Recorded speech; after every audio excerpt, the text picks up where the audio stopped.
बहुत दिन से ये चना दाल की रेसिपी बनाने का बहुत ही ज़्यादा मन कर रहा था, क्योंकि ये चना दाल से जो बनाने जा रही हूँ ये बहुत ही ज़्यादा अच्छा लगता है खाने में।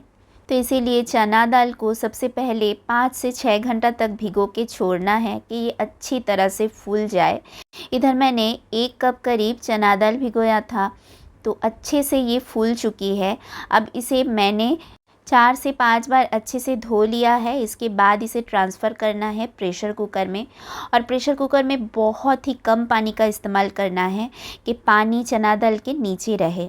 एकदम कम पानी इस्तेमाल करना है और डालना है बस थोड़ा सा नमक और थोड़ा सा हल्दी पाउडर। बहुत ज़्यादा नमक का इस्तेमाल हमें इस बार नहीं करना है। अब प्रेशर कुकर के ढक्कन को बंद कर देती हूँ और इसे चढ़ा देते हैं गैस के ऊपर। गैस के फ्लेम ऑन कर देंगे और इसे बस 1 से 2 सीटियाँ लगाएंगे, इससे ज़्यादा बिल्कुल नहीं। इसे चना दाल अच्छे से सॉफ्ट हो जाएंगे।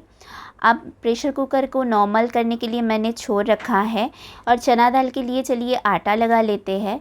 आटा इधर मतलब गेहूं का आटा जो है ना, इधर मैंने ज़्यादा यूज़ किया है और इसी के साथ बस थोड़ा सा मैदा मैंने यूज़ किया है। मैदा एकदम ऑप्शनल है, आप चाहे तो डाल सकते हैं, नहीं तो आप स्किप भी कर सकते हैं। थोड़ा सा मैदा मिलाने से क्या होता है ना, जो स्टफिंग पराठा हम बनाने जा रहे हैं उससे ये फटते नहीं है।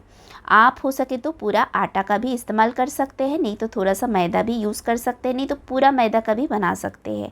अब इसमें मैंने ऐड किया है अजवाइन, अच्छे से हाथों से क्रश करके मैंने ऐड किया है, और बस थोड़ा सा नमक और बस थोड़ा सा ऑयल। आप ऑयल की जगह में घी भी इस्तेमाल कर सकते हैं। और आटा को बहुत ज़्यादा सख्त करके हमें नहीं गूँथना है और नहीं तो बहुत ज़्यादा हार्ड करके भी नहीं गूँथना है। तो आटा लगा लेते हैं, थोड़ा थोड़ा पानी डालेंगे और एक मीडियम सॉफ्ट डो बना के रेडी कर लेंगे। तो देखिए डो है बिल्कुल रेडी, एकदम परफेक्ट डो बन के रेडी है। ना तो बहुत ज़्यादा सॉफ्ट है और ना तो बहुत ज़्यादा हार्ड।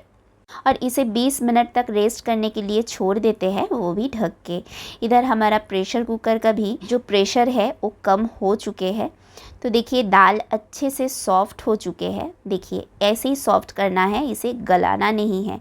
आप एक मैशर की मदद से अच्छे से इसे मैश कर लेंगे, बहुत ही अच्छे से मैश करना है।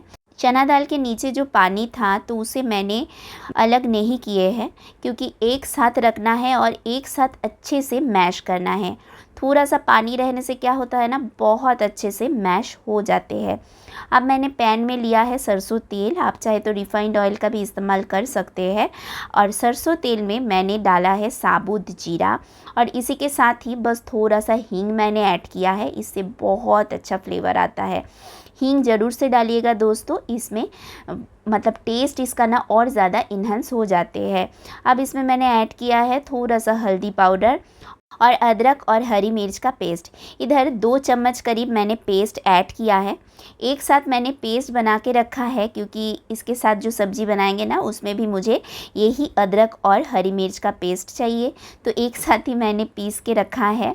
तो इसमें से ही मैंने 2 चम्मच निकाल के इसमें ऐड कर दिया है। बस थोड़ा सा ही चलाना है, बहुत भूनना नहीं है इसे, हल्का सा कच्चा ही फ्लेवर रहे तो अच्छा लगता है। अब इसमें मैश किया हुआ जो चना दाल है उसे ऐड कर लेना है और फ्लेम को रखना है बिल्कुल मीडियम। और टेस्ट के अकॉर्डिंग इसमें नमक ऑलरेडी दिया हुआ है, डाला हुआ है, मतलब आप इसमें नमक थोड़ा सा चेक करके ही ऐड कीजिएगा। मैंने थोड़ा सा कम यूज़ किया था तो इसीलिए और थोड़ा सा मैंने अभी ऐड किया है। तो अच्छे से मिलाना है नमक को और फ्लेम को रखना है बिल्कुल मीडियम, और मीडियम फ्लेम में ये जब तक अच्छे से सूख ना जाए ना तब तक हमें चलाना है। तो देखिए जैसे ही सूख सा जाएगा ना, ये टाइट सा होता जाएगा। इसे अब कुछ देर ठंडा करने के लिए छोड़ेंगे ना तो ये एकदम भुरभुरी सी हो जाएगी। तो अभी टाइट सा लग रहा है, तो चलिए इसे कुछ देर छोड़ देते हैं। छोड़ के चलते हैं दूसरा प्रोसेस में। इधर चलिए सब्ज़ी बना लेते हैं। तो सब्ज़ी बनाने के लिए एक मसाला हमें बनाना है।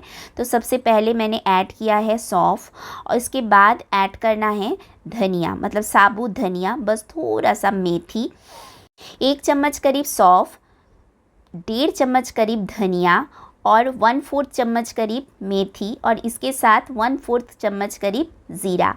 तो अच्छे से भूनना नहीं है, बस हल्का सा रोस्ट करना है।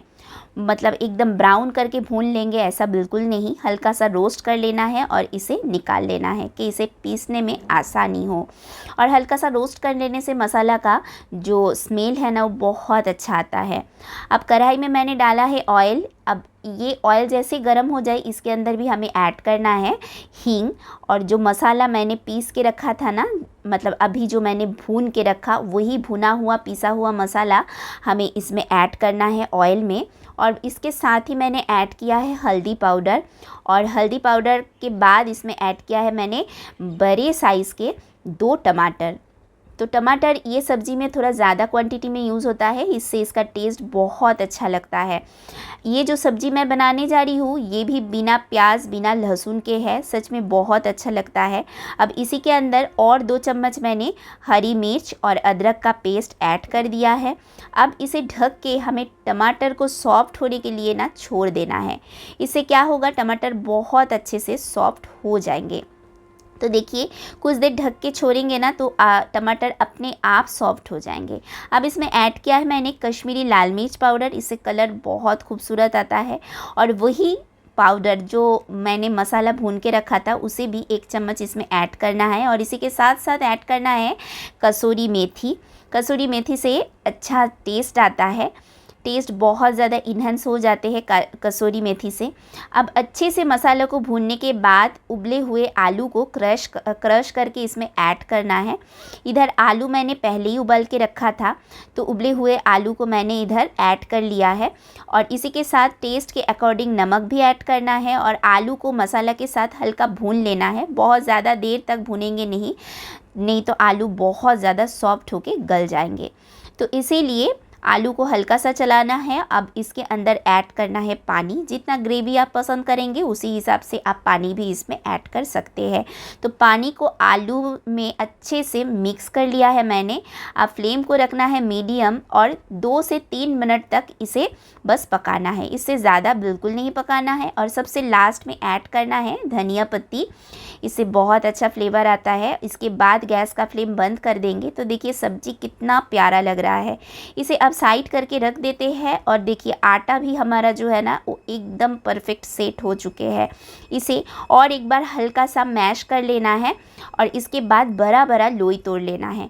लोई को हल्का सा बड़ा ही रखना है हमें, ज़्यादा छोटा लोई हमें नहीं करना है। आप चाहे तो छोटा लोई बना सकते हैं। मैंने जो ये स्टफिंग किया है ना, इससे आप कचौरी बना सकते हैं, पूरी बना सकते हैं, पर मैंने आज पराठा बनाने का सोचा है। पराठा भी बहुत ज़्यादा टेस्टी लगता है। और ये जो लोई है, लोई को मैंने कटोरी जैसा शेप दे दिया है, जैसे स्टफिंग भरा जाता है। अब इसमें ये चना दाल मैंने भर दिया है। देखिए तो चना दाल एकदम भुरभुरी सी हो गई है, एकदम मतलब इसे भरने में ना बहुत ज़्यादा आसान लगता है, एकदम परफेक्ट। ये जब ठंडा हो जाएंगे ना एकदम परफेक्ट भुरभुरी सी हो जाएंगे। तो देखिए कितना आसानी से मैंने इसमें स्टफिंग भर दिया है। अब इसे बंद भी मैंने कर दिया है। अब एक राउंड सा शेप दे देना है, तो एकदम परफेक्ट और फटाफट से स्टफिंग आप भर सकते हैं। देखिए अब चलिए इसे बेल लेते हैं। तो बेलते समय हमें आटा में हल्का डीप कर लेना है और बेल लेना है। बेलने में एकदम परेशानी नहीं आती है, क्योंकि हम तो इसमें थोड़ा सा मैदा ऐड किए थे। तो आप चाहे तो आटा से भी कर सकते हैं, हो सके कि आटा से भी एकदम ना निकले, पर हम क्या है ना हमेशा जब भी स्टफिंग पराठा बनाते हैं तो थोड़ा सा मैदा ऐड कर लेते हैं। उसे मुझे लगता है कि बहुत टेस्टी भी लगता है और स्टफिंग फट के बाहर भी नहीं आता। ज़्यादा नहीं, बस 1-2 मुट्ठी मैदा आप मिक्स कीजिए, उससे ज़्यादा नहीं। तो चलिए तावा को मैंने बहुत अच्छे से गरम कर लिया है और अब इसे अलट पलट के अच्छे से सेक लेना है। इसके बाद आप घी से, बटर से, ऑयल से सेक सकते हैं, जिससे भी सेकिए, ये खाने में बहुत टेस्टी होने वाले हैं। आप सोचेंगे बिना प्याज बिना लहसुन के स्टफिंग कैसा लगेगा, पर कभी दोस्तों ऐसे बना के देखिए, सच में बिना प्याज लहसुन के भी ये चना दाल स्टफ्ड पराठा खाने में बहुत अच्छा लगता है। हम लोग बंगाली में ये जो रेसिपी है बनाते रहते हैं, क्योंकि हम लोग को ये बहुत ज़्यादा पसंद है। तो बंगाली में इसे दाल पराठा बोला जाता है।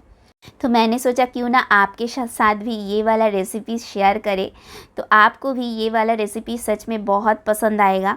तो देखिए अच्छे से ये फूल भी रही है, एकदम परफेक्ट पराठा बन के रेडी है और बहुत खूबसूरत ब्राउन कलर भी आया है।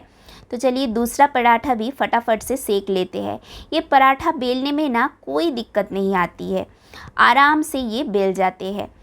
आप हमेशा ट्राई करना कि ये पराठा थोड़ा सा आटा में डीप करके ही बेले, और आटा में अगर डीप करके नहीं बेलेंगे, ऑयल से बेलेंगे ना, तब ये ख़राब हो सकते हैं, पर आटा से बेलेंगे ना तो बहुत अच्छे से ये बेल जाते हैं। तो देखिए ये पराठा भी कितना अच्छा एकदम परफेक्ट फूल फूल के रेडी हो रहे हैं। तो देख के ही बहुत अच्छा लग रहा है, ऐसे गोल्डन ब्राउन बहुत खूबसूरत एक कलर भी आया है। तो चलिए सब्जी को देख लेते हैं, ये भी बहुत ही ज़्यादा प्यारा लग रहा है।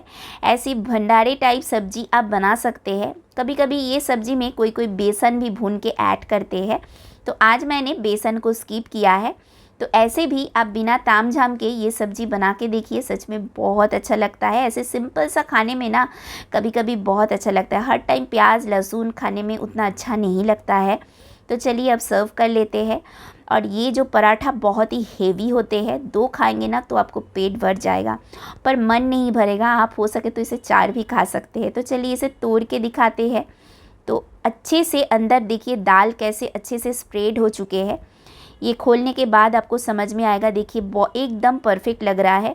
आप इसे कोई अचार के साथ भी खा सकते हैं। आपको अगर सब्जी बनाने का मन नहीं है तो ओनली यही पराठा बना लीजिए, अचार के साथ, दही के साथ, रायता के साथ इसे एंजॉय कर सकते हैं आप। तो चलिए आज के लिए बस इतना ही। वीडियो अच्छा लगा तो लाइक ज़रूर से कीजिए और ऐसे ही मेरे साथ बने रहिए। आज के लिए इतना ही, बाय।